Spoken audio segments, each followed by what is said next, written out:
This Maybe I can ask conference you will two now things. be recorded. Okay, Okay. and I'll answer it quickly then. Do we want to move forward and go ahead? We're still missing Bob. 1, 2, 3, 4. Yeah, I will make a motion. This is Trustee Lanfear to open the meeting. Do I have a second? I'll second that, Trustee Galusha. Roll call, Trustee Keating. Dan, you're muted. Keating, aye. Trustee Galusha. Trustee Galusha, aye. Trustee Stetser. Stetser, aye. Trustee Lanfear. Lanfear, aye. Motion passes. Dorothea, Okay. I am signed in. Oh, there he is. Okay. All right. Bob, we were just about to do the disclosure, conflict of interest disclosure. We have not yet done it. Okay, all right. Does anyone have any conflicts of interest they would like to disclose? Lanfear, I do not. Trustee Galusha, I I have know. nothing to disclose. Stetser, I do not have anything to disclose. Keating, I do not have anything to disclose. Okay. Thank you, everyone. Okay, the first item we have is the local law to amend the current zoning map. No, We do? But that was building inspector. Yeah. Oh, Bob, that's an older that packet. is in the wrong agenda. I'm sorry. You're in the wrong All right. agenda. At least I thought that was the email today. Hold on one second. Nope. Here we go. Building inspector's report. Steve, I had a question. My first question on your report was around the space between the Tequileria and the other restaurant. You said there might be a few walls in there. You're working through that with them? Actually, I reached out to Tim. I haven't heard from him in a while. He sent me a drawing about a week ago in regards to showing that there were two separate walls. I investigated it myself and found that to be true. And then I reached out to him, and I have received no correspondence from that. So I really don't know the status at this moment. Okay.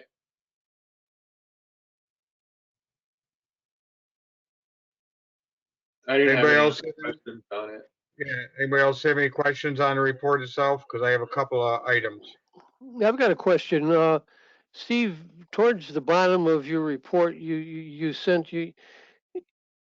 you've spent some time going through our code and have a full page of various items I found that should be addressed associated with our zoning changes. Could you expand on that a little bit? Yeah, I wish I had the list with me. I didn't bring it, but first off, there's many references in the rest of the code to old zoning references. You know, they would reference like the B2 zone and things like that. All those need to be addressed and changed to meet the current zoning, the certain labels. There are other things. Yeah, there are other items that, like I said, I wish I had the list with me, but there are other items that I found confusing. You know what I mean? Or they don't make sense based on the new zoning code. I thought at some point we had talked about having a joint meeting with planning and the trustees to kind of go over the whole list of different things that have been found. But the majority, I would say, probably 75% of them are all in regards to references to labels that don't exist anymore. Steve, we thought we got all those, but evidently we didn't. A list from you would be really super helpful. So thank you. My last question is on your last item on there, and I'll read it for you. Received many phone calls regarding same-day testing site that opened up on South Main Street in the old SJ's boutique spot, and was able to have it closed down based on our current zoning, and along with concurrence from Assemblywoman Margie Burns' office after the testing company had contacted them. So we had that shut down? Yes, I Why? initially, well, because it is a medical function in a zone that doesn't allow medical, first off. Second off, part of the contract for them was to contact me or the village to find out if there were any local ordinances or any requirements for them opening up. They just opened up a new business, put signs out on the sidewalk in front, and next thing you know, I'm getting calls from residents and the gentleman who runs the salon upstairs, who was very upset because he was receiving calls from customers he's had for 15 years, said they wouldn't step foot in his door again. Okay, so my question then is for the other trustees. One, were you aware of this? And two, do you support it? I do not. I think we should have talked about this as a group. This is the middle of a pandemic and we want to get more people tested. That's a net positive thing. I don't understand why we were so quick to shut it down without discussion from the trustees. I talked to Jeff in regards to. Steve, with all due respect, my question is for the trustees. Okay. Well, Steve did mention this to me, and you may not be aware of this, Dan, but we all took an oath of office to uphold the village code while we're in office. And I think most of us are committed to actually following the code. Bob, don't be accusatory. That's garbage. I'm asking a question about whether, of course I want to uphold the code. I'm asking about whether we think it's a good idea to shut down a testing site without talking about it in the middle of a pandemic. I'll answer. It's not a good idea to shut down a testing site in the middle of a pandemic without talking about it. We are talking about it now. Yeah, I agree. Before it was shut down. The job of the code enforcement officer, which Steve has done, please don't interrupt, which Steve has done is to enforce our code. And, you know, fairness means enforcing the code fairly, unilaterally, what's on the books. If there's a problem with what's on the books, as we're doing tonight with our parking issues, then we can change it. But we have a legal responsibility to uphold the code that we currently have. There are reasons why medical offices aren't permitted on South Main Street. And, you know, we can go back and we can talk about that. But it doesn't make sense to allow this use. Number one, a testing facility is a high turnover use. It conflicts with the intensity that's allowed in storefront zoning on Main Street. It doesn't make sense to permit it there, in addition to the concerns that were expressed by multiple business owners on the street to Steve. This is Trustee Lanfear. In response to Trustee Keating's question regarding were we aware and so forth, I was out of town, but I was made aware of the situation from a constituent who had questions, as well as a business owner. And so I did send, I think I sent Steve an email just asking what the status was, because I said, well, maybe this could be a public service aspect to it, that we could let people know that it's actually there. And then Steve let me know, actually, it's not a allowed use. So if that is the situation, really the correct way of approaching it, I felt, according to our process and our procedures, which should be uniform and the same going forward for all businesses, is that the person should have come to Village Hall and made an application or talked to the building inspector regarding how they wanted to the use they had and how they wanted to go forward. And possibility existed of another part of that same parcel is the former dentist office, which is now closed. So there might have been a possibility of a discussion regarding the use of that portion of the building or that portion of the business as a possible COVID testing site, and we could have discussed it, as Dan points out, as a board. But the process would have been for the applicant or the person to become an applicant and approach the board, the village, with their request, which is what was in their contract to do, and they did not do that. So they kind of forced us to react according to our code to be consistent. And so I agree with what Steve did is correct, and hopefully the business, if they're interested in going forward, will come to the village with a request, and we would be able to discuss it and move on from there. But I think that's the correct process, and that's what we would follow. So they didn't, okay, so they didn't follow the proper process, so let's shut them down. Got it. I see the world very differently than you guys in this one. I'm sorry. There's a major health crisis happening in our community right now, and we got a chance to make it better. And our initial thing is, you didn't fill out the form right. You know, but I just see the world very differently than that. So we're going to have to agree to disagree on this. I think it's appalling that we shut that down without talking. Well, about I think I appreciate what you're saying. Everything in our power to make sure that our people are safe and healthy, and having something that tests them and tells them that they're safe and healthy or that they're sick is a benefit to this community. And the fact that we just, you didn't fill out the paperwork right. I've already said what I need to say.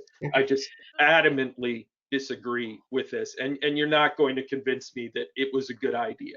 So okay, well, it is a business, and they were charging $245 for a test, so it's not a really public service. So in that regard, I think we need to treat them as a business. How is that relevant, what they were charging for it, and that they were making money on this? I have no problem with that. If people want to pay money to get tested, good on them. Trivializing. Why would you even bring up what they were charging them? Because it's not as if they're public service and we're standing in the way of a public service. Steve has his hand up. Stand in the way of a public service. Service. Trivializing a code issue is just paperwork, is silly and ridiculous. Right. Changing the use from retail to medical offices requires a submission of a site plan for code review, because there's different code requirements for that use from retail use, because it's a higher hazard use. So the fact that they didn't come in and never applied for a change in use from Steve, we would actually be jeopardizing people's health, because there was no review of this facility that was put in place.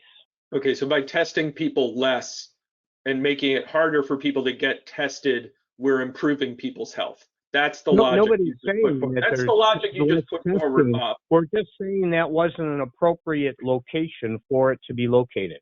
Hey, listen, we shut down a COVID testing site without talking about it. I think that's bad. Okay? You're not going to convince me otherwise.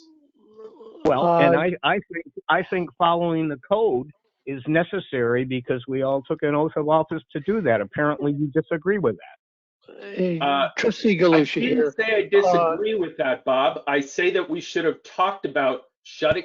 God, why are you putting words in my mouth? I cannot be more clear.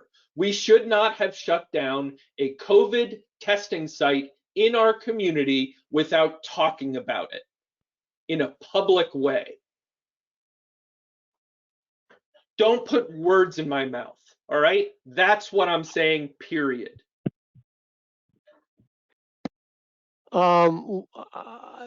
Steve has had his hand up as well, Frank. Yeah, that's what I was going to say. Let's hear from Steve, and then I have a comment also. But Steve, you had your hand up first. Dan, I agree that we need to worry about our people, but what about the people that called and were scared to death?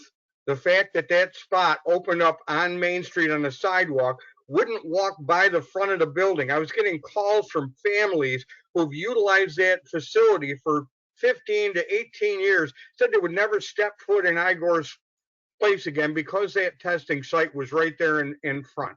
Now, if they would have come in and operated or asked, I would have come, and they could have possibly gone in the back in a dentist's office with your permission somehow. I don't even know how that was possible, because I checked with Jeff in regards to the code and the legality of it, and Jeff directed me to do exactly what I did. And when I received notice from Marjorie Burns' office. They contacted me. I talked to Marjorie Burns. She completely agreed with me in regards to that. I talked to Monroe County Health Department in regards to that function. the Monroe County Health was told they were operating out of a medical office. So there were many lies or many faults.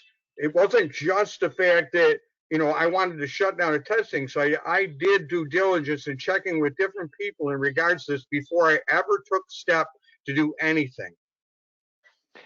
So I just want to let you know that I do. And I told them if they could find a suitable site within the village, I would help them to try and find one. They could not find under our code any place that was valid or available to them to run a medical facility. Now, if we want to look at our code and change that, but when the code got changed, you don't allow you know where we allow medical facilities now? Where the pub is. It's the only place in the village under the new code. The pub, the hair office there, and the hearing center are the only places that we allow a medical operation in the village. That's the truth. I hear all your reasons from everybody, and I just fundamentally, morally don't agree with them. So we agree to disagree. Well, This is a pandemic, guys. People are dying in our community every day. Where there's a will, there's a way. We could have figured this out if we talked about it. Give me a break. People aren't dying because there isn't a testing facility on Main Street. People are dying because it's a pandemic and it's highly contagious. And So, how do they find out that stop. they're contagious? They find out that they're contagious when they get tested.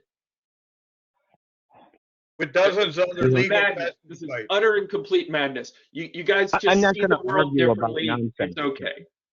I'm sorry, Bob, you were interrupting me. I didn't hear that. I said I'm not going to argue about nonsense. There's testing facilities located throughout Monroe County. Whether there's one on South Main Street or not is not going to make any difference.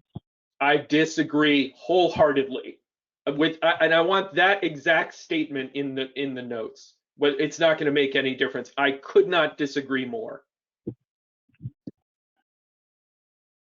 well, if I can add something, Trustee Galusha, I think that our building inspector took the proper action within the proper time frame. It was not a matter of just filling out a piece of paper, Dan. He was acting regarding the health and safety of our residents. And he was following the code and he took the proper steps.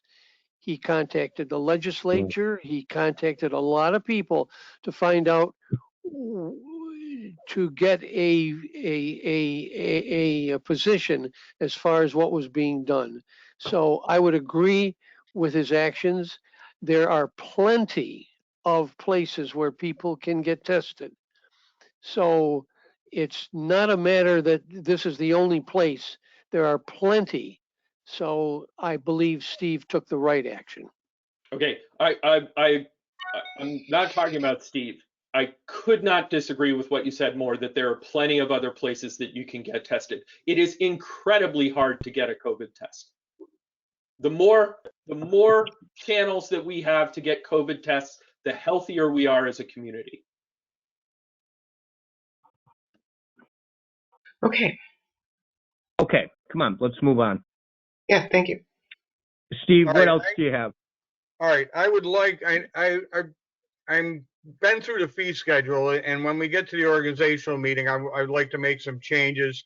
But there are two that I would like the board to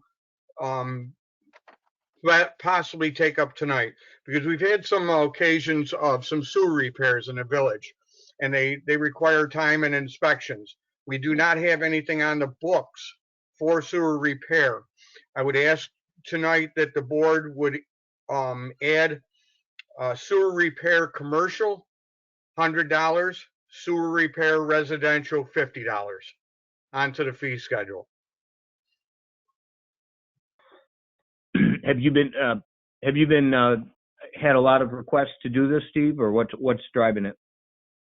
Driving just the fact of time. It takes time to go do inspections and to deal with it. So I believe time for repair for an outside company that's making, very good money off of doing that repair, the village should also receive some sort of income from it, as Okay. anything that gets inspected. Any discussion from the board? Questions, comments? Yes, let me ask, Steve. Zach and his people get numerous calls regarding sewer problems. They had one, if you look in Zach's report, they had to go out on Christmas Day. There was a sewer problem.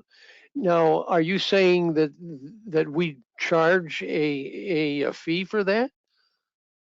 No, I'm saying when a utility company comes in that is hired, as in what happened down on South Street there, Michael Newcomb's place, when the company came in and charged to redo the sewers in 85 and 87, that should have been a chargeable thing to the village because I was involved in doing inspections.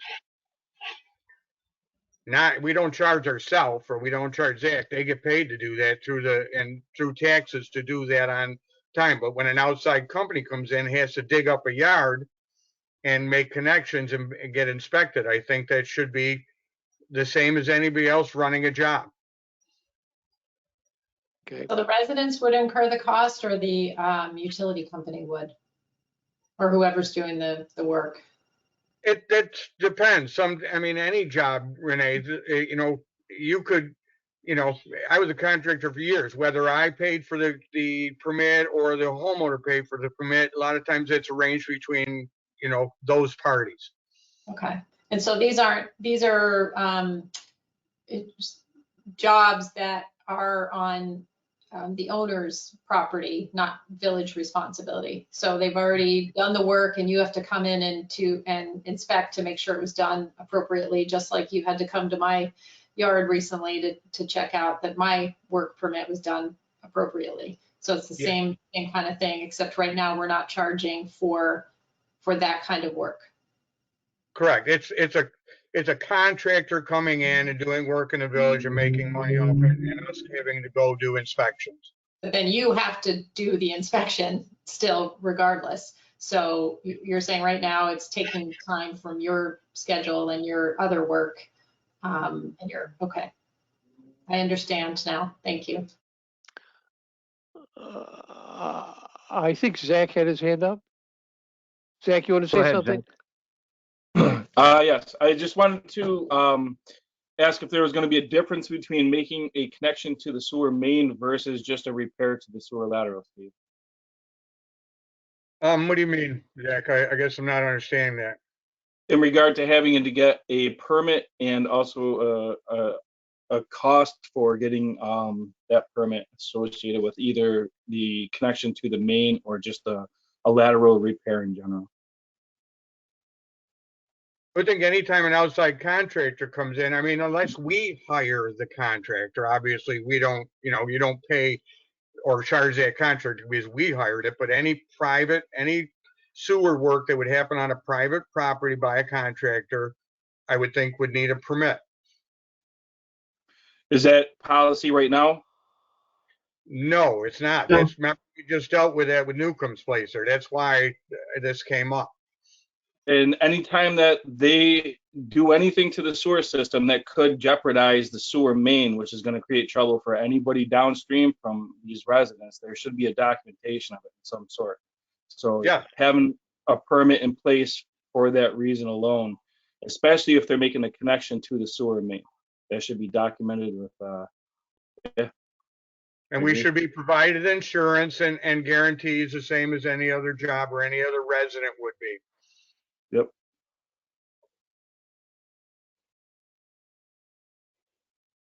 Okay. Good. Okay. All right. Would someone like to make a motion? I'm sorry to interrupt, Bob. May I have a clarification regarding what Steve has just proposed? Isn't that proposal to be considered at the organizational meeting?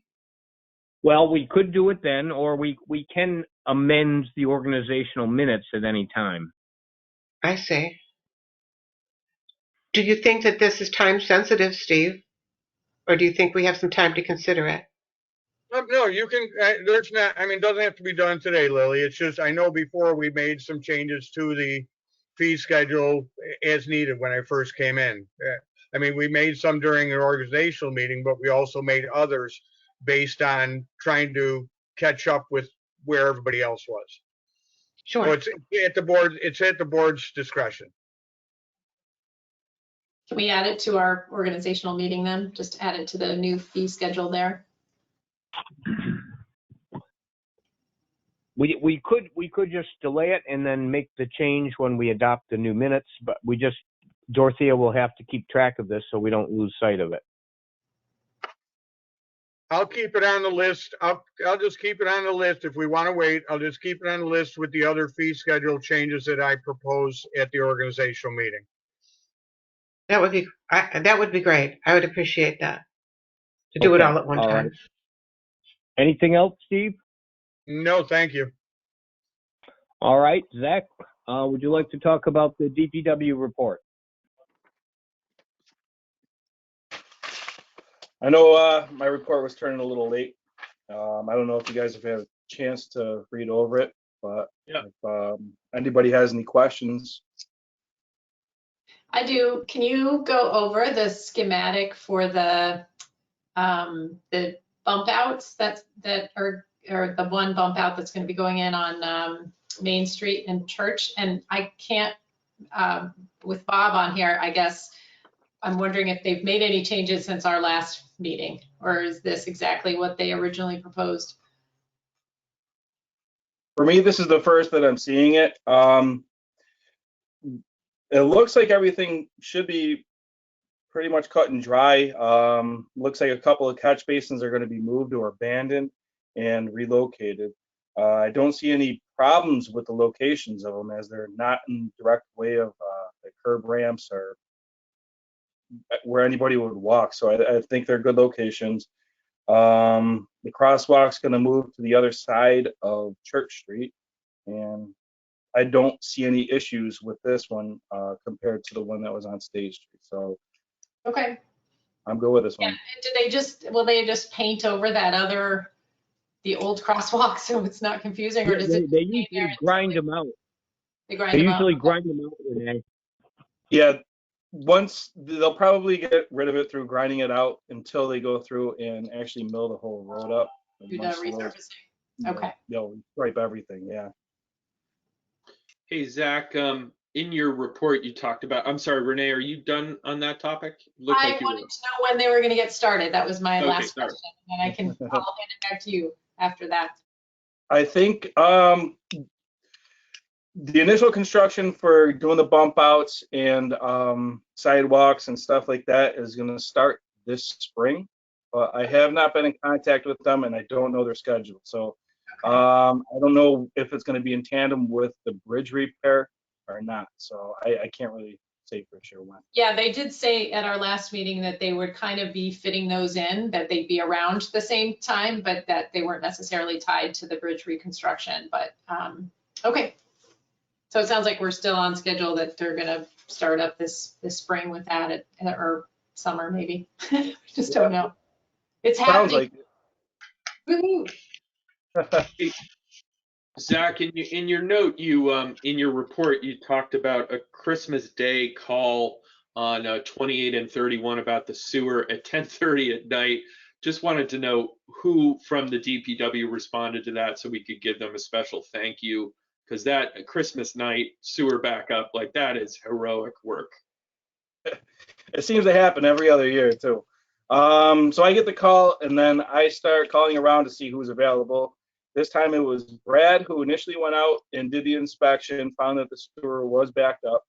Then he called me, let me know, and then I called in Jason Cernis and Joan Wu, who went out, flushed the sewer. They ran it twice, got it flowing, and then that was it. So short time, but even still. Okay, so that was Jason and Joan and Brad. And Brad. All right. Yeah. I've got a couple questions, Zach. Could you tell us a little more about the Scott Harder's plan to repair the fallen gabions at Rand Creek? I don't know the details of it. He's only told me that he does have something that was approved by the DEC And he is just waiting to hear back from the board as to when he can present it to the board. Well, I would say we should probably call him and have him come to the next meeting. Also, did you get my photograph of the needles on the green shed? Yes, they've been cleared off. Thank you. This is Trustee Lampier. I have a question. Go ahead, Lily. Go ahead. Okay, thank you. I was just waiting to be acknowledged. Sorry. Zach, can you give a timeline for the decorations to come down, and could we turn off the lights in the meantime? So I think we touched on this a little bit during our budget meeting, and I don't remember how we had left it, but it sounded like everybody was in favor of leaving them up for a little while longer. So I wanted to talk to you guys about that tonight to get everybody's opinion on how long to leave them up. Well, I'm concerned about getting the bows down also before the really bad weather comes, because we're trying to get longevity out of those, and to leave them up for long periods, they don't last as long. And the same goes for the lights.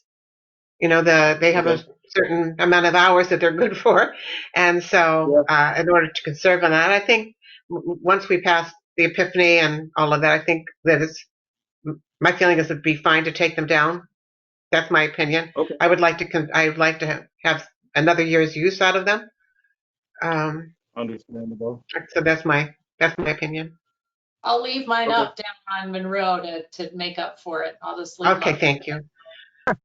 Thank you. I think we all agreed that we would leave them up a little longer to get us through so this dreary time, but you have a good point about the longevity. So Yeah, and I think we're getting almost to the midpoint of the month. So I think now any time, and especially because it does sound like we're going to get a cold snap, it probably makes sense to start taking things down. Sure, I'll put it on the schedule for next week then. Okay, and I have one more question for you, Zach, and that is in looking down at downtown and also in Fairport is how their trees are lit, and it appears that there is not nothing coming from the base or from anything under the sidewalk. It seems to be coming from the top globe. There's some sort of accessory that they've attached, and then there's an extension cord that goes from the globe to the tree, and then the tree is lit with the bee lights. So I'm wondering if we can look into something like that rather than dig up the sidewalk and put in conduits and so forth. Is there some way we can adapt our street lights to accommodate putting lights in the trees that we keep up all year long? If I remember correctly, the trees that are lit in Fairport are fairly tall, like 30, 40 feet tall.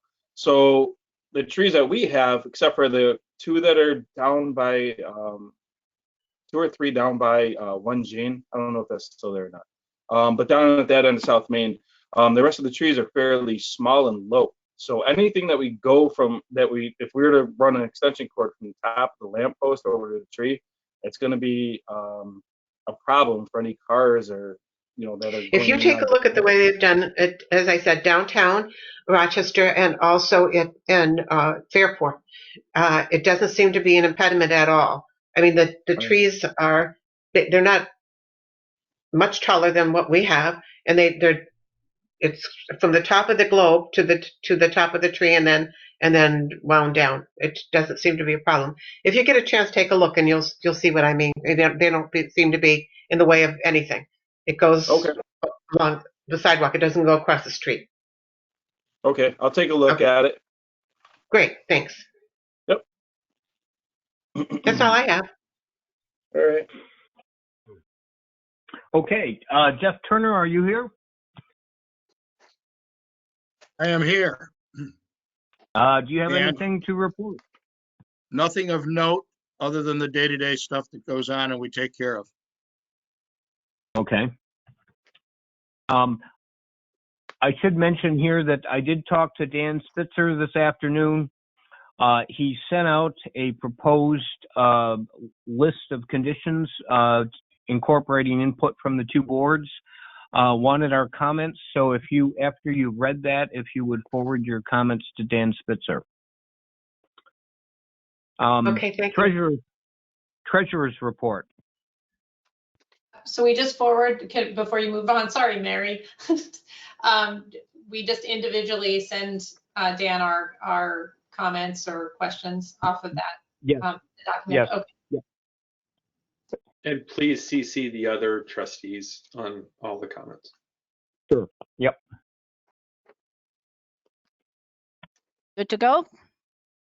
Yep. All Good right. to go. Vouchers for approval. Mostly normal bills throughout. I do want to call attention to it helps if I could read. To 358 to Clark Equipment. It is payment for the T450 for a total of $34,656.06. This is money that I will file under CHIPS to receive that money back. The monies from the last submission for the road work has come in, so we're basically rotating the same 30,000 all over again. And this one I need to submit it by mid-February, and the money should be coming back to us in March. So that's a biggie. And I do have on 375, one of Jeff's invoices already incorporated in the abstract to be paid. Other than that, nothing in particular that I need to call out attention to. So I need a motion to approve this portion of the bills. So moved. Do I have a second? I'll second that. Trustee Galusha. Dorothea, would you call a vote, please?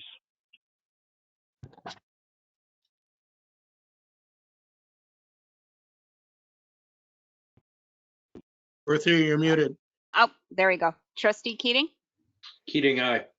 trustee Galusha, Trustee Galusha, aye. trustee Lampier, Lampier, aye. trustee Stetser, That's all right. Mayor Corby, Corby, aye. motion passes.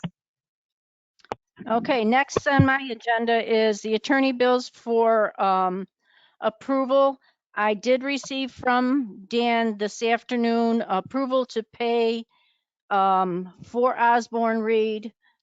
57699 was incorporated in the abstract, so additionally it was 58388, 58413, 58414. That takes care of all of Jeff's invoices other than the one that just came in this morning for 16279. Nothing on Zaglin's, and then Hudson Ross 1089371 was also submitted for trustee approval for tonight. And if there's anything else beyond that, just to be clear, it's submitted for it's not, I didn't submit it approved, so it's submitted for our voting on it. The PZBA needs a little bit more time with their bills. I did hear back from Susan Lodo. She said she wants to review them. That particular round from Mindy did mix up on one bill some 75 Monroe stuff with regular routine stuff. And I don't know whether that's causing the delay or not. I don't know. Susan still has to review it. She just didn't have enough time. She had a few days with it, and it was just, she just didn't get to it. But you know, I could see a situation where we do have to go back to Mindy and say, hey, please separate these out, the regular stuff and the PCP stuff. But I don't know if it's going to come to that or not. is it under the flat rate for 1600 that you're referring to? Some of them, yes. And so that one went to Justin, and that one should be fine because it's a flat rate and there's nothing really to approve or not approve. It's the other ones that went to Susan that had combinations of regular PCP work together. Okay, so then the 2883 and 1006 under Zoglin, are you saying that that should go forward for payment? No, just the ones that I've sent should go forward to payment. All right, so the ones that you've sent are just Osborne Reed and Hudson Ross. The other, Correct. the Zoglin group of invoices is on hold. Correct. Yeah. Okay. Just to clarify, I've looked at 883 and that's fine. That's just regular flat fee work. So then Does let's Justin submit please that one trustee? for approval too. Okay, Justin, did you also look at 1006, which is the other flat fee account? Not I don't account, know if but- I do not have a copy of that. Okay, No, because that had some PCP stuff on it, so that went to Susan. The only one that went to Justin was a pure flat rate one. But in The general, I think we almost never have any reason for concern about payments of the flat fee ones because that's already been agreed to. The whole purpose of the review is to make sure work is consistent with what's been asked for, as I understand it. So the flat fee schedule has always been requested. That's just my general comment. So it's always good to look at it, though.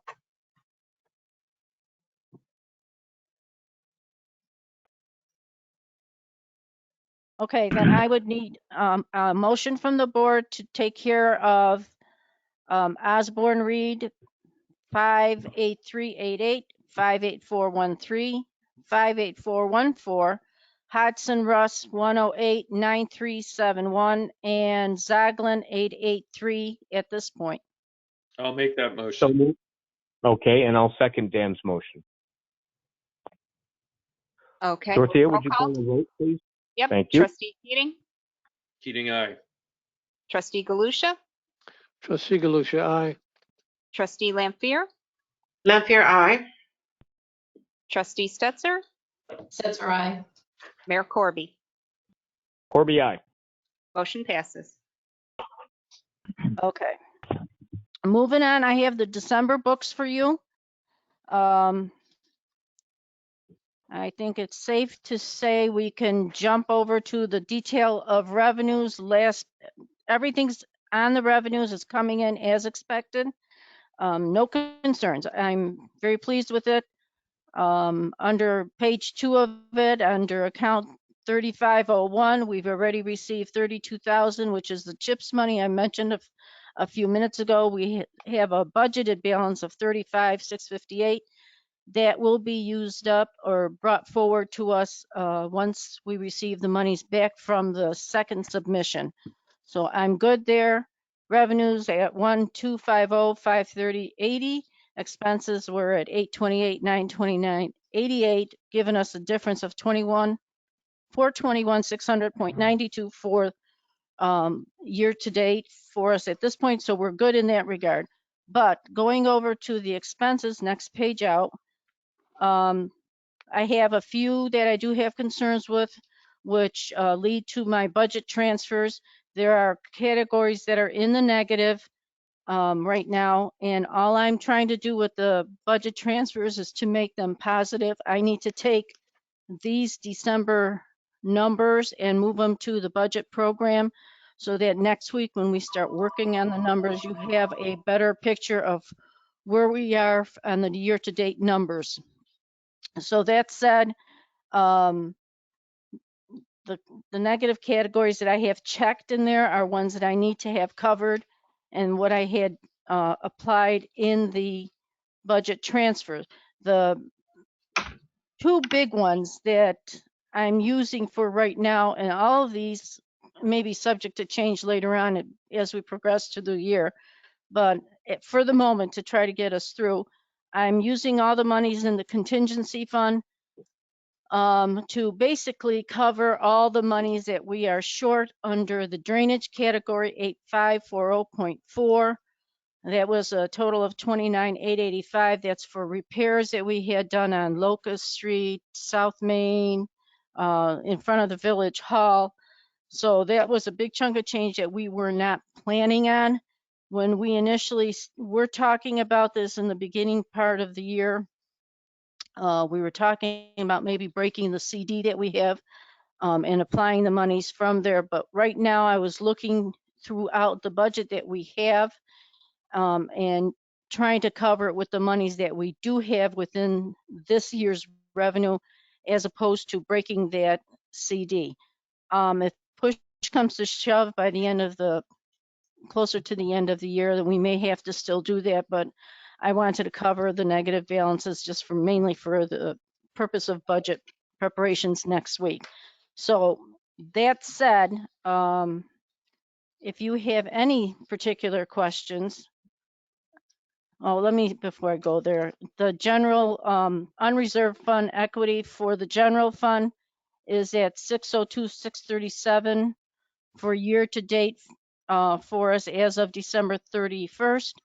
We are still on target for an ending fund balance of 180,457, which I pray that we get through. At this point, I'm not too worried about it, but the big ticket items that will be affecting this balance in the end will be the sales tax figure that comes through. I should have a check in February. We'll see how well that one does. That might be a little on the shaky side because when I did talk with Monroe County, she did say our October, November numbers were low, but December may be saving us. So I'm hoping we get at least 90,000, if not more, to come through to meet our budget. So that said, no other real concerns. The one transfer that I have under the sewer fund expenditure is to cover the expenses for the flush truck repairs that we just had done. And I'm just taking it out of an engineering category that we haven't used at all to date. And if, again, worst case scenario, I may have to switch around later on in the year, but right now I'm not concerned about any of that. So that said, I guess I'm looking to see about having December numbers approved and then budget transfers approved. And if anybody's uncomfortable with any of that, I'm willing to hold off till next week.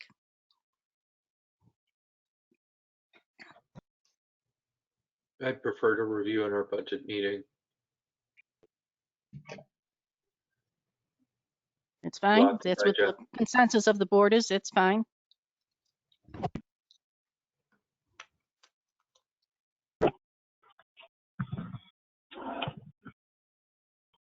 Okay.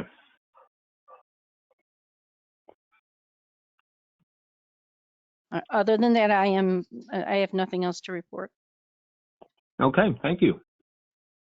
Okay, Minutes? thank you.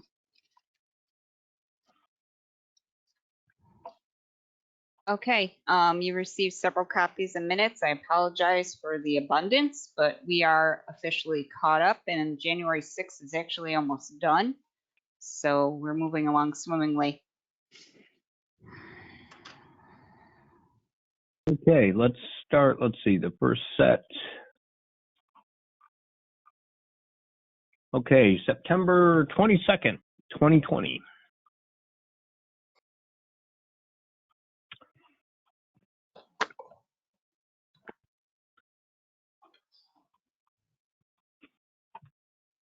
Would someone like to, are there any corrections or would someone like to make a motion to approve?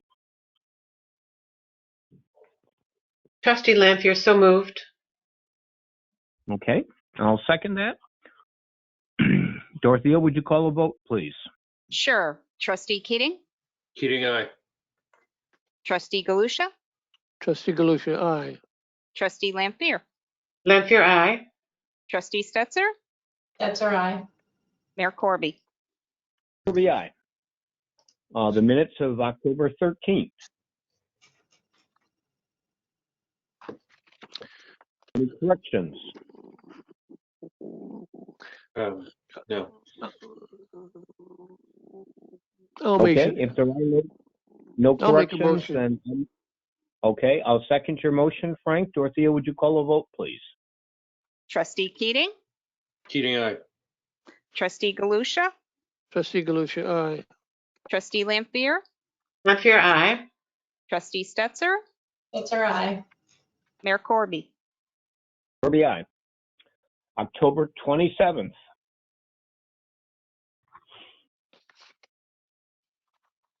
Any corrections?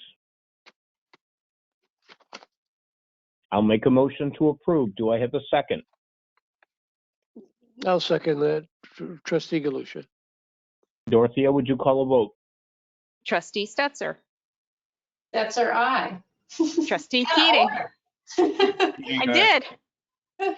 Trustee Galusha, Trustee Galusha, aye. Trustee Lampier, Trustee Lampier, aye. Mayor Corby. Corby, aye. November Motion 10th, passed. any corrections?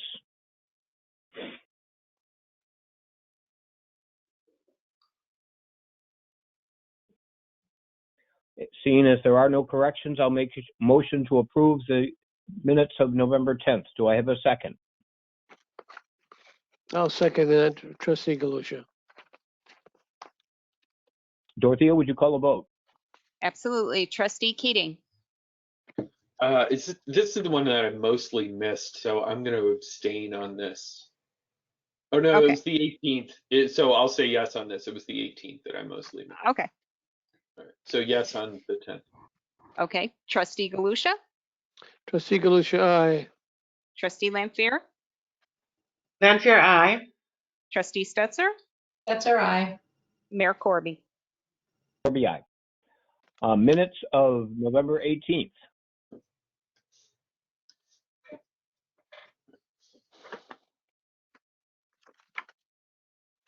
Any corrections? Okay, seeing as there are none, I'll make a motion to approve. Do I have a second? I'll second Lanfear, that, okay, trustee thank you. Galusha. Dorothea, would you call a vote, please? Trustee Keating. Abstain. Trustee Galusha. Trustee Galusha, aye. Trustee Lampier. Lanfear, aye. Trustee Stetser. That's all right. Mayor Corby. Corby, aye. Now the minutes of December 2nd. Any corrections?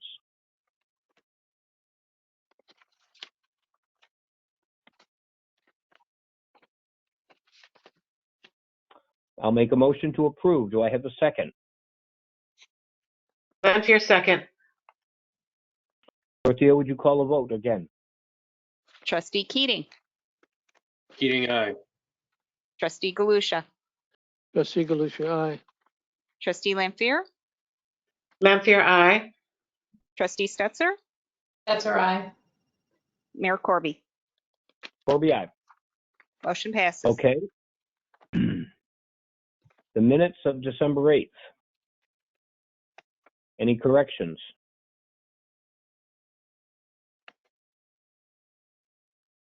I'll make a motion to approve. Is there a second?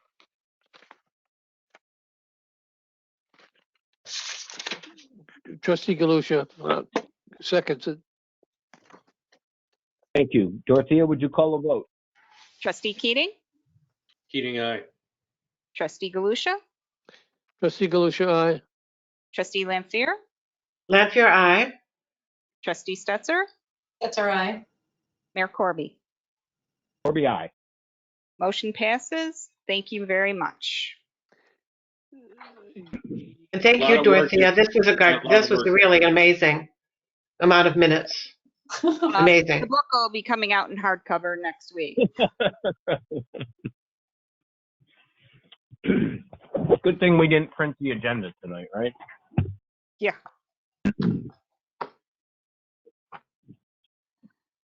Renee, you set up a meeting with Samara Group. Do you want to report on that? Yes, on the update on the 25-mile-per-hour speed limit legislation. So we have to, because it's a new session, our other bills, of course, in the Assembly and the Senate stalled, and we have to reintroduce them. So I heard from Stephanie Schroeder, or it might be Schrader, I'm not sure, Assembly Member Burns, Chief of Staff, and they have reintroduced the bill in the Assembly. And once it's been assigned a bill number, we'll need to pass a new home rule legislation to support the bill, just like we have done in previous years. And I met with Alexia Holden, who is Senator Brooks' legislative assistant today, to go over the background of the bill. And back in September, I sent her all the data on speed, fatalities, and why lower speeds are so important for equitable and safe communities. And Senator Brooks' staff is reviewing the bill this week. Both the Assembly and Senate bills will have the same language as last year's bill, which incorporated the language about changing it on state roads, which previous bill versions did not have in there. So the wording will be exactly the same as last year in both the Assembly and Senate bills. So I'm hoping by our next meeting, we'll be able to pass the home rule legislation. And, we'll need the bill numbers at that point. And I have the form, and I'll touch base with Jeff to make sure it's written correctly if we indeed are going to be able to do it at our next meeting. So that's the update for on the 25 mile per hour speed limit legislation. Great stuff, Renee. Thank you. Excellent. Thank you, Renee.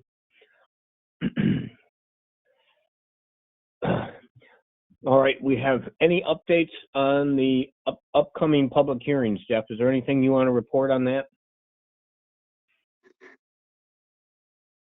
Not really, but I think Dorothea got, or is in the process of getting the planning, Monroe County planning stuff out, the seeker stuff out. I did want to ask Steve, though, if where we are with a special permit for Lock 32. I just received the application. That'll be being forwarded to Dorothea. Dorothea, what's our time frame for getting that on for a public hearing the same night that we do the other stuff? Let me look at a calendar really quick. Hey guys, while she's doing that, I was at the Planning and Zoning Board meeting last night where they were talking about, it was just a workshop meeting, and there wasn't a lot that came out of it, but I do want to say that I think they did a really thorough, wonderful job of like going all the way back to the beginning and all the way back to the comp plan and looking and seeing, is it applicable? Is it what we wanted in the comp plan? And they had a lot of really good discussion about that. They really did their homework, and I was really impressed by them and how seriously they took it. They went into the same discussion that we've been having as well on parking, and they all kind of came to the same, or I don't want to put words in their mouth. They had a very similar discussion. Wait a minute, does it make sense to have parking, requirements for certain places? And the same things that we've talked about over the last couple of months.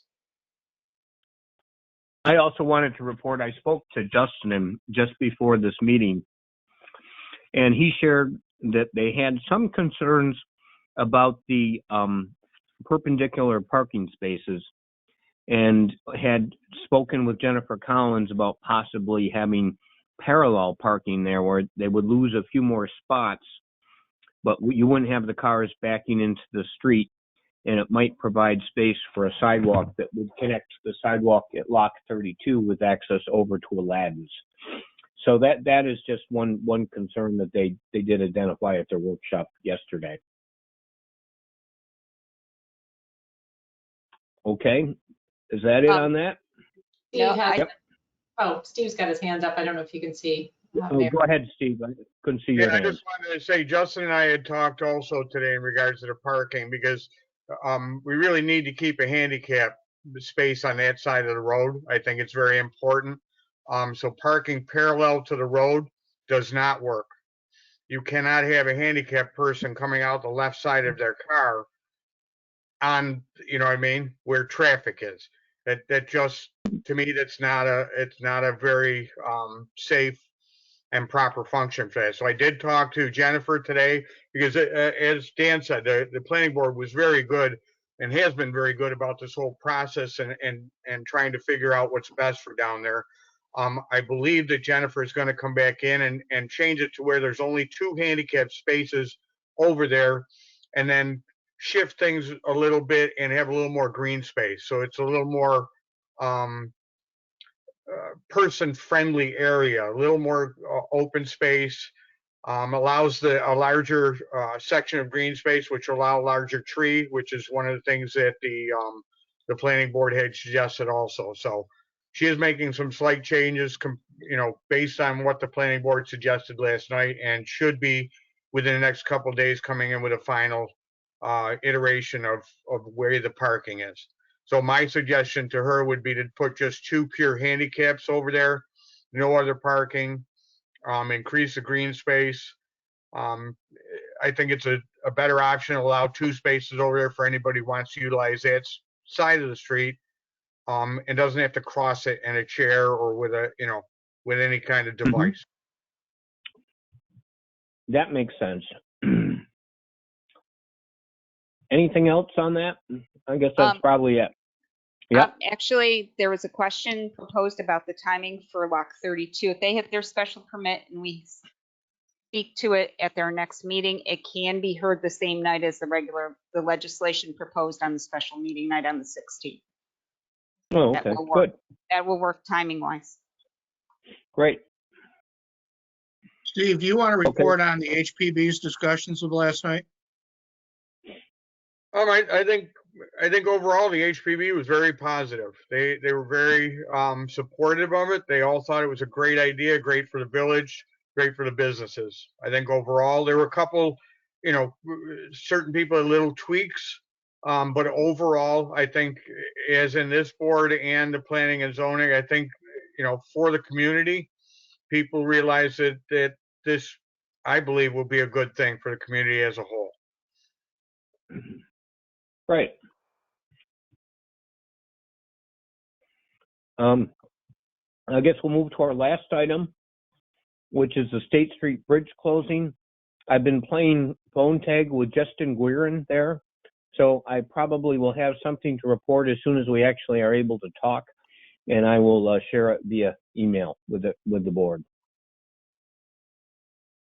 This is Trustee Lampier. I have a member item. Is this a question?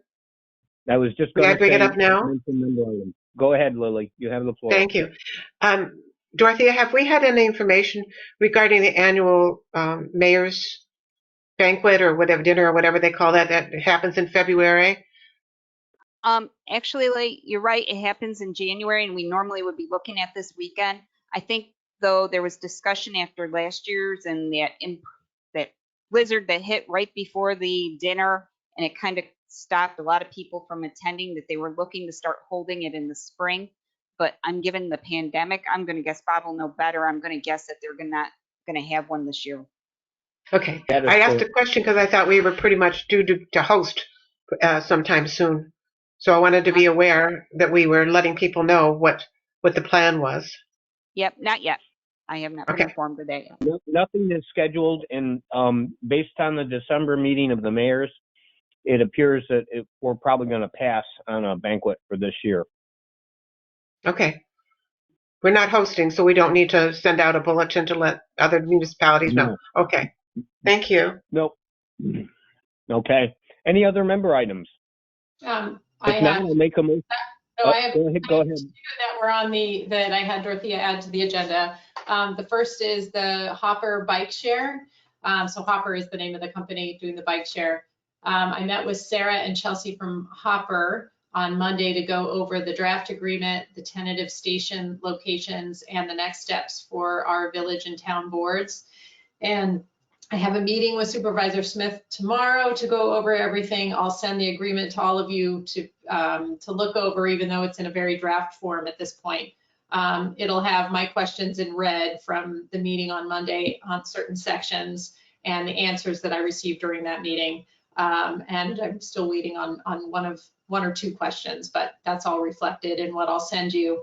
One of the big questions I still have is at what point the village and town will incur any costs and an estimate of what that might be, so we can plan ahead to find sponsors and other opportunities to help cover the costs. We were told, if you recall, when this began, that the first 3 years cost of the bike share is covered by the grant RTS received for its mobility zones as part of Reimagine RTS, and Pittsford is one of those mobility zones. So when I asked the question again at this meeting, Chelsea said she's going to go get some clarification on what that looks like going forward and when we'd be accountable for some costs. We know it's going to be covered for a year or two, but I just want some clarity before we enter into anything.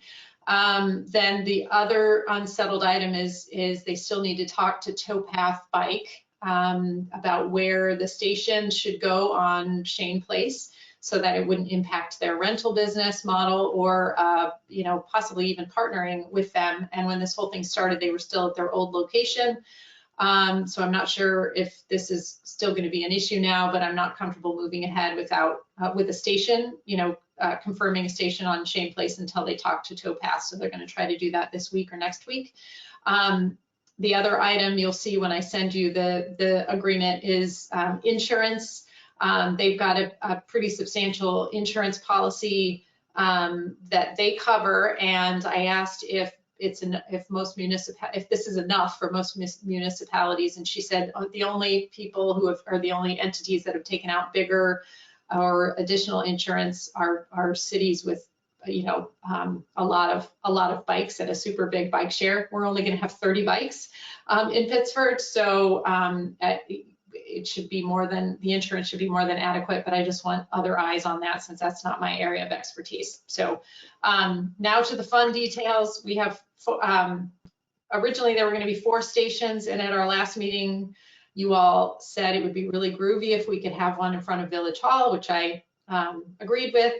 And I checked with RTS, and that old bus stop where that brick pad is, they're not going to be using it when they launch Reimagine RTS. There's not going to be a stop there. It's going to be further down at Del Monte. So I talked to Hopper, and they said what they're going to do is take the one station at Town Hall and just instead of putting all the bikes there, they're going to make 2 smaller stations, one in front of Town Hall and one in front of Village Hall. So there's going to be 2, those are 2 of the stations. There's going to be one at Nazareth College at New England and East Avenue, where there's a pretty long brick bus pad there on the east side. And then one at Pittsford Plaza somewhere around the Cheesecake Factory that they cited out. I'm still not really comfortable with the safety of that, but I'm going to talk to the town and kind of get their feeling of where it should go. And then the last one is Shane Place. Right now they have it in front of kind of where the ramp down and the under right in where the Colonial Bell parked this summer, right where the 2 paths kind of meet. That's where they have a proposed place for a station there. And the downside of putting it there is that that's the section where we have people walk their bikes. So it would make more sense to move it closer to the bike boulevard and to Shane's Alley there. So I need some feedback from you all on where you think the station should be along Shane Place, given that the other 2 Village locations are Town Hall and Village Hall, and it makes sense to have one there. And I know we're waiting to hear back from Towpath, but if you all have some ideas about it, where it could go on Shane Place, it's only going to be about 5 bikes. So the ideal place would be where Towpath used to have their rental bikes sitting out, but of course that's private property. I have an idea, Renee. Yeah. How about as you walk down from North Main Street, when you hit the beginning of the dock, where the sand patch is, where it was extended to the west, nobody ties up normally at that end, and there would be a spot right there next to the towpath to have a station for 4 or 5 bikes. I think it's a perfect spot. Renee, you're muted or something. Sorry, I accidentally hit that. I'm just going to keep talking whether I'm muted or not. So we'd have to put some signs and whatnot to make sure people know if they're not used to. I mean, most people who use bike shares are pretty savvy. But we'll want to make sure that people don't accidentally ride on the towpath there between North Main Street and the State Street Bridge. So that's the only downside. That is a great place to have it, and actually from a PR perspective, it's fantastic. Right, because it puts it right there in the center of activity down there. Yeah, okay. Mm-hmm. So I'll wait to hear back from Towpath as well, just to get their thoughts. And we don't have a launch date next. The city is looking at probably May or June. So this will likely be before July. And again, 30 bikes total across all of these stations. So we're not looking at a whole heck of a lot of bikes, like 18 of them maybe in the village itself. And some of them may be e-bikes. They will have no scooters in the mobility zone. So that's one less thing we have to worry about at this point. But in the city, they will have scooters. What was the last thing on my list? Oh, so our next steps to finalize these locations. And then we need help with any permit applications that'll be necessary for our 3 village locations. So that's probably a question for maybe Steve, the mayor, and Jeff, with what do we need to do to allow them to operate these stations in these locations? I think we as a board have to authorize them in the municipal right of way. Okay. I don't know. So, We'll have to check and see if DOT approval is required. For example, in front of Village Hall, if we do it where the brick sidewalk is there, yeah. I don't know if that requires DOT approval, but we probably should check. Okay, so they are drawing up, once we tell them that we're okay with these locations, she's already got preliminary site plans for us, and they'll forward them to us. So we'll have the detail of how big the racks will be and all of that, so that we can so it's not, so we just need to basically approve it at our meetings and then find out, at one of our meetings, and then find out if we need DOT approval. Mm-hmm. Okay. Yep. I would think we might need Canal Corporation approval for the one down in Shane's Place. Yeah, darn. Yeah, that could take a Would while. that fall under- Yeah, we might. Is that covered by our permit, though, Jeff? I don't think it is. Our Okay. permit is pretty limited. Okay. I guess have we an gotta idea call- for another location on Shane Place. It's not on the path down toward Bill Walls. We have an electrical box that's a service for streetlights on the canal on the east end. There's a bit of green space right there. It's out in front of the barns, and it also gets the bikes off of the canal path. It's not being used by anything. And that's our right of way there, or is it? It is kind of. It is our right of way. It is our right of way. Yes. Okay, I'll bring up the Google view. So let's look at those two. I'll hop on my on the path tomorrow and take a couple of pictures, and then we can, once we hear from Towpath on how they feel about this and if they're okay with having a bike share near there, because that's closer to where their new location is too. But I agree with you. That my one concern is that people are gonna automatically write it on the path right there. Which my next item addresses some concern about that too. So, okay, so I'll look at that tomorrow. And how does everyone feel about that other location that Zach just recommended? I got to look at that one and see. Okay. It might make sense. On the plus side of Zach's location, it's further away from Village Hall, so it would spread them out a little bit further, which is good. Yeah. Okay. In general, I love the idea, and I'm also really interested in what Towpath Bike has to say about it and how we can be good neighbors to them as well. Yeah, if they are, my feeling is if they don't want a station on Shane Place because they're, they already rent bikes, I'm actually okay with not even having one there at first, and we'll see how this goes. I think people will hop on the bikes and take them naturally down onto the towpath anyway. So I would be totally okay with not having a station there. I don't know how everyone else feels. Yep, I agree. All right, that's all for that one. Does anyone have any questions? No, thank you, Renee. Okay, and my last member item, Steve brought up an issue with some, most cyclists follow the rules and get off their bikes when they're on that section that we just talked about between North Main Street Bridge and State Street Bridge.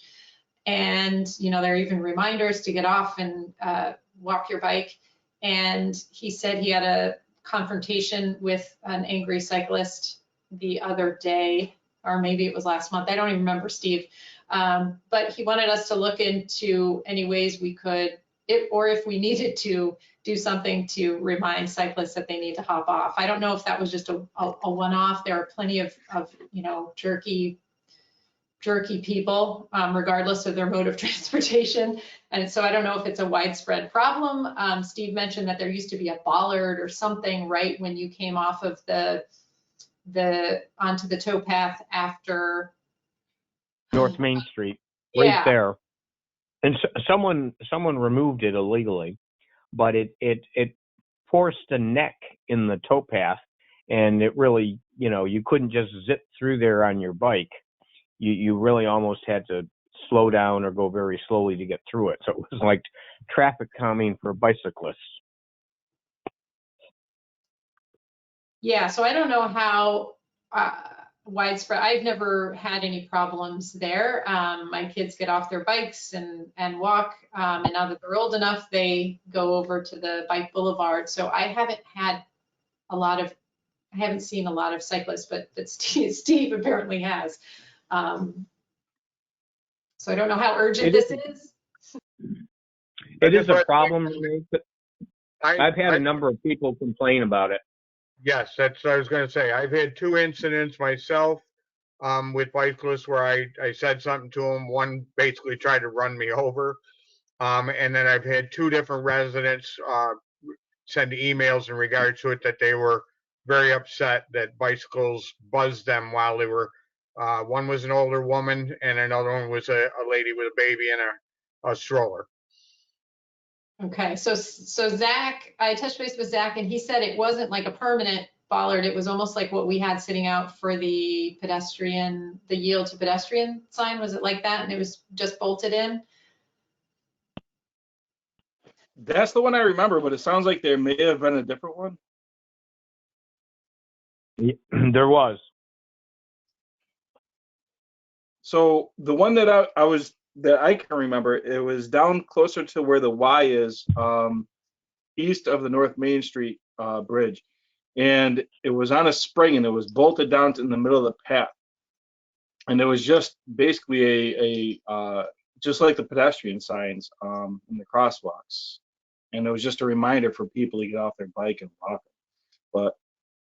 But there's also a lot of signage down there right now, and if people are going to disregard it, not to say that we can't put it back out there, but right. Not sure if that's the final one solution. thing to maintain. Yeah, that's why I wanted to have a discussion about it. It sounds like we have had some run-ins, and I'm not sure what to do. I also, I hesitate putting it's a highly trafficked area. I hesitate putting something in there. I just don't want someone to get injured walking in the dark or whatever. I'm getting older. My eyesight's not what it used to be. I might be the one to run into it one of these days. But I thought I would put it out so we could problem solve together. It sounds like maybe a bike, walk your bike sign in the middle of the walk. I mean, if it was like the yield signs, even if you hit it, you're not going to get hurt. But we have the signs spray painted on the pavement, but an actual, physical thing that you have to move around might be more effective. It's worth a try, and it probably wouldn't be that expensive to get, like Zach suggested, a bolted, spring-loaded thing on a sign in the middle of the path at that Y he mentioned. Okay, yeah. I can take a look unless we have something we think we could use temporarily, Zach. And will it affect winter maintenance? Because I know that you guys do clean. You do plow that for us. So would it be something like the pedestrian signs? I mean, there's less traffic during the colder months anyway already there. Would it be something we take in and out? Yeah, we'd have to take it off the path during the plowing season. We may have one still at the DPW somewhere. Let me dig around and see if I can come up with it. Okay. I know we used to have it. I just have no idea where it went. I want to say it was like 6 years ago maybe was the last time that we had it out. Okay, it hasn't been here since I've lived here. So I will dig around too, now that I know that we should investigate some more. So if you find it, great. If not, I'll look at a couple options and then have it for the budget meeting too, just in case. Yeah, I'll keep you posted. I'm all done. Okay, thank you, Renee. I have. I'll make I have some I have 3 quick member items. Steve, can you do me a favor? Can you dig up the either the business name or a contact name for that COVID tracing organization? Do you have that handy? I have it back at the office. I can forward you like their email. That'd be great. So that's a tomorrow thing? Sure. Okay, super. Do you remember off the top of your head the name of the company? Or Dorothea? No, it was out of California. I don't remember it offhand. Dan, you know where it's listed is on that Facebook site, Pittsford Community News 2020. It's on there, so I can pull it off of there. It's like a national affiliate, and then a big company, and then they have different locations across the country. And I can't remember what it's called, but it's on that site. So. Yeah, I think it was like samedaytesting.com was on the one sign. But I'll put you in contact with the person who I dealt with. Okay. All right, I appreciate that. Okay, the second thing is just a quick statement. I'm still in favor of negotiating directly with Mark IV. Otherwise, we're waiting for the legal system to solve this, which we've seen no sign of, and it's incredibly expensive. And then the last thing is, I do want to say again, I still can't believe I'm part of an organization that thinks it's a good idea to just shut down a COVID testing site. I just am dumbfounded by our response to that. And so just want that on the record again. Okay. All right. I'll make a motion to adjourn. Bob, Thank you, everyone. I'm sorry, real quick, can I speak? Yep. I have 2 quick things. Go ahead, Dorothea. The move of the emails is still in progress. We are having some issues with Time Warner and the DNS records. Integrated is working with them. We are hoping in the next few days those be resolved and get that done. So I'm keeping you appraised. The other thing is something that occurred to me last night, and it's a little disconcerting, and I don't want us to run into an issue. So I'm going to ask that the board chairs, liaisons to the other boards, speak to the chairs. We seem to be double booking meetings because we can now with the GoToMeeting. And the problem is we had both boards were dealing with the same agenda item. So it made it a very difficult choice for the person on the agenda item, and it was the pavilion, to be at both meetings, and for the public to attend the meetings. We shouldn't be making it a hard decision for the public. We really, are you getting the gist of what I'm trying to say? I think we should try to keep it one, if absolutely possible, one meeting a night, unless it's something that's totally not being conducted by another board. I think, tearing the public apart between the 2 boards wasn't a fair decision. Agreed. Okay, so I think that should come from the chairs the liaisons to those boards, not from me. Yep. I'll speak to both chairs. Okay. All right. Thank you. That's all I had. Thank you, Dorothea. All right. We have a motion to adjourn. Do I have a second? Would someone second? Lanfear, second. Thank you. Dorothea, would you call a vote, please? Trustee Keating? Keating, aye. Trustee Lanfear? Lanfear, aye. Trustee Galusha? Trustee Galusha, aye. Trustee Stetser? Stetser, aye. Mayor Corby? Corby, aye. Thank you, everyone. Motion passes. Good night. Good night.